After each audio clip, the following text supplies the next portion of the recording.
use the microorganisms in there for the work that we do. Microorganisms, methane, gas, saturated fat. That's a lot to digest, even for a Time to abandon the fields and head for the lab. Oh, I've got the stomach for it.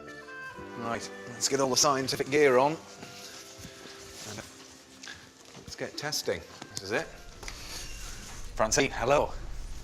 Wow, that's quite something. What have you got there? It is? Yes, that is a sheep's stomach. Right, what we're going to do with this then is obviously, it's quite gaseous, isn't it? Yes. Already. We're going to cut it open and take out the contents. This is going to stink, isn't it? Yes. there's no easy way to introduce someone to the smell of rumen, but yeah.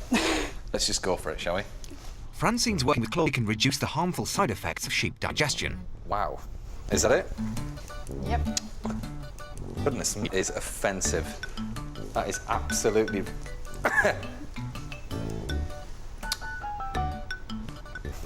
For any sheep farmers that are out there, okay, you know the smell of if you're doing anything with foot rot, when you kind of open up their toes and it absolutely reeks. It's by about 100. Yes.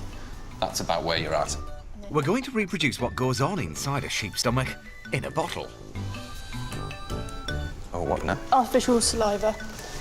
All right. So we are properly recreating what would be in there. Right. Let me put the lid on because we certainly don't want this hitting the roof. Anyone for sheep stomach smoothie? Okay. Now we need to strain that through the muslin to separate the... Right.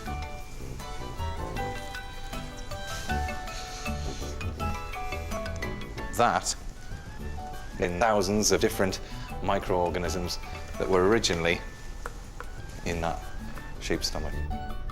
Take thousands of microorganisms of artificial saliva, a little food, and add the secret ingredient.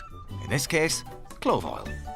Mix it all up in a miniature artificial stomach and see what they're speaking, of course. And what kind of differences are you seeing with the ones that are ready? We're seeing that some have actually prevented some polyunsaturated fatty acids being converted to saturated fatty acids, which that's the main thing. Yeah. And also we've seen a reduction in gas produced as well. So if your sheep are a bit on the whiffy side, then maybe a bit of clove oil is the way to... Francine's work seems to suggest that. Well, listen, I wish you all the best with your research. It truly has been fascinating for me to see that, so thank you. Dr. Siffy and Francine's work could make a big difference to farming, and not a welly insight. But then, Riddle College has always been at the leading edge of new techniques and technologies. Later, I'll be meeting some children who'll learn. First, here's Julia on a really dangerous walk.